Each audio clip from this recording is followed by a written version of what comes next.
Kanalıma hoş geldin. Bugün çok derin bir yerden konuşacağız. Belki kimsenin sana açık açık anlatmadığı bir gerçeği birlikte göreceğiz. Ruhsal uyanış, aydınlanma ile başlamaz. Ruhsal uyanış önce seni dağıtır. Belki şu an bunu yaşıyorsun. Hayatındaki hiçbir şeyin anlamı kalmadı. Eskiden sana iyi gelen şeyler artık seni tatmin etmiyor. Kendini yalnız, boş, anlamsız, tedirgin ya da hatta kaybolmuş hissediyorsun. Panikleme, kırılmıyorsun.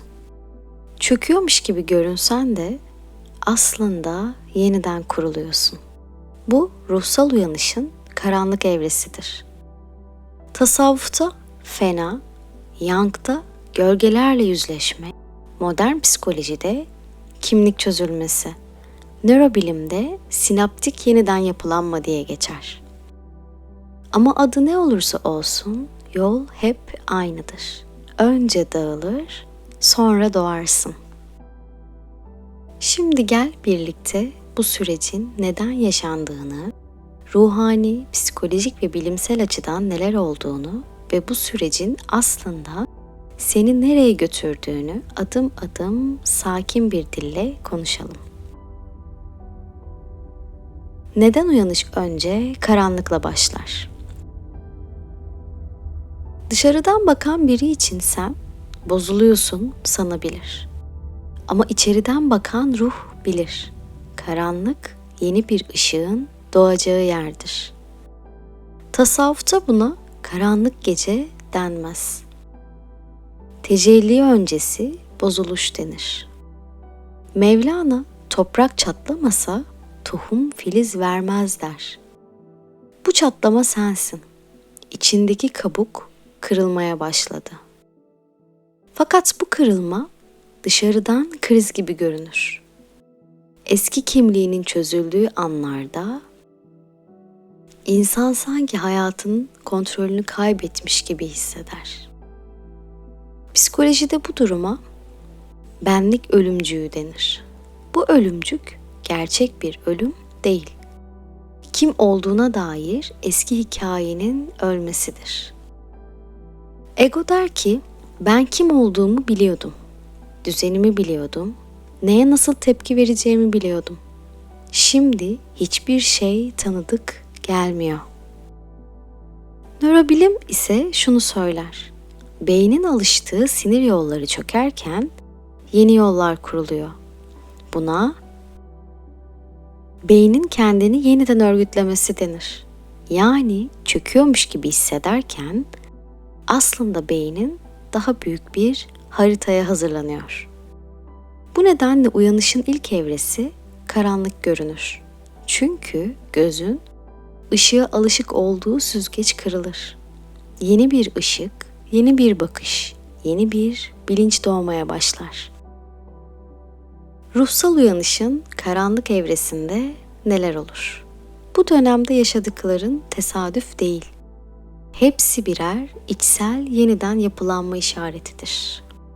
Bir duygusal çöküş. Bir anda ağlama isteği, sebepsiz öfke, eski yaraların kabarması. Bunlar çözülme belirtileri. Bastırılmış duygular yüzeye çıkıyor. Çünkü artık onları taşıyamayacaksın. 2. Kimlik kaybı. Kendine ben kimim diye sorabilirsin. Bu kimliğini kaybetmek değil, yeni kimliğe alan açmaktır. 3. Sosyal uzaklaşma. Bazı kişilerden kendiliğinden uzaklaşırsın. 4. Bilinçaltı temizliği. Rüyalar artar, derin sembollerle karşılaşırsın. Carl Jung buna kolektif bilinçaltının kapısının açılması der. Beynin sinaptik ağlarını yeniden diziyor. Eski hayatın çöker. İlişkiler, iş, şehir, hedefler ve istekler bir anda anlamını yitirebilir. Çünkü eski senin üzerine kurulu olan düzenin yıkılması doğal. Bilim bu süreci nasıl açıklıyor? Ruhsal dönüşüm sadece mistik bir süreç değil. Bilimin söylediği şeyler kadim öğretilerle şaşırtıcı şekilde örtüşüyor. Duyguların merkezinde bulunan limbik sistem, travmalar ve alışkanlıklarla belirli kalıplar oluşturur. Uyanış döneminde bu kalıplar çözülür ve sistem yeniden yapılanır.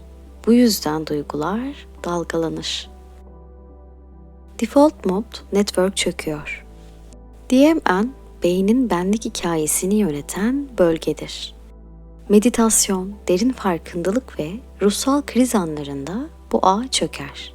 Bu yüzden kimlik hissi kayar.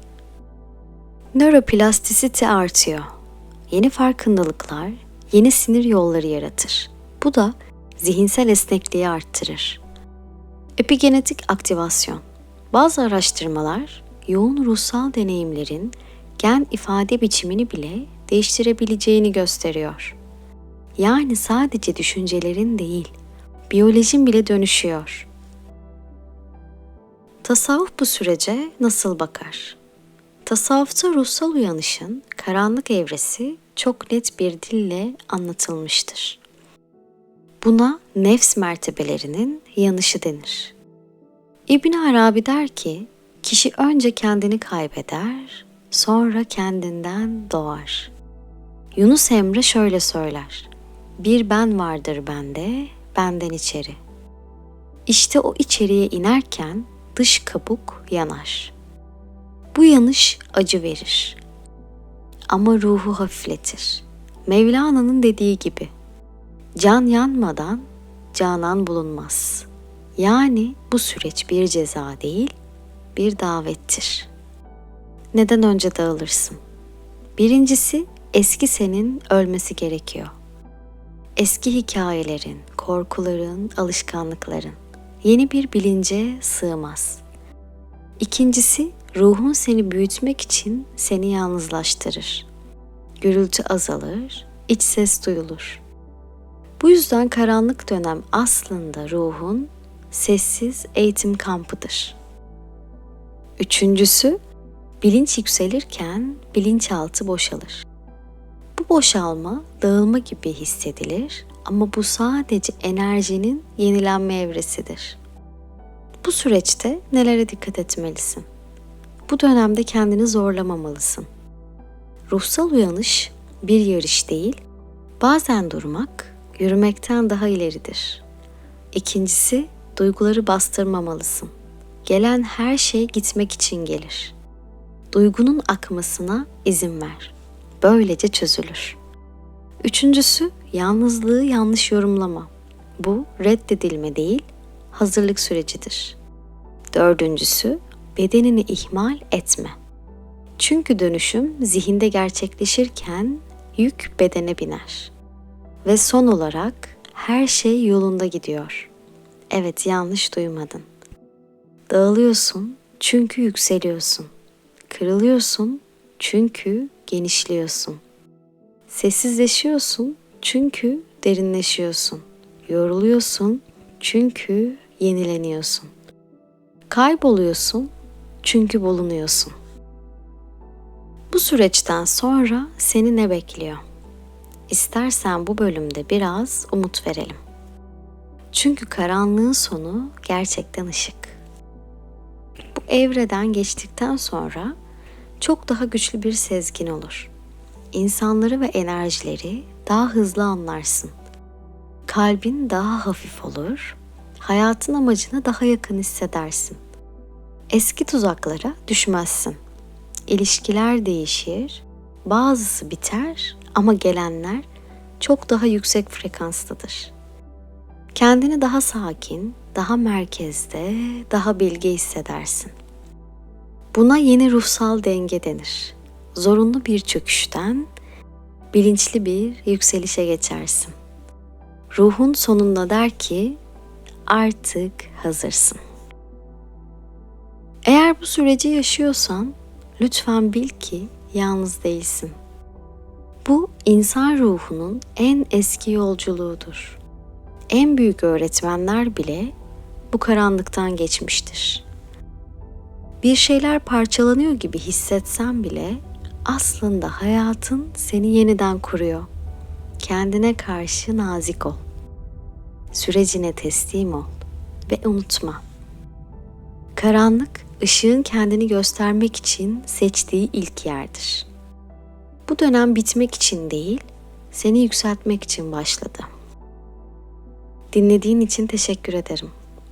Kalbine dokunduysa abone olmayı ve videoyu paylaşmayı unutma lütfen. Bir sonraki derin yolculukta görüşmek üzere. Kendine iyi bak ve karanlığından korkma. O senin yeniden doğumun. Sevgiyle kalın.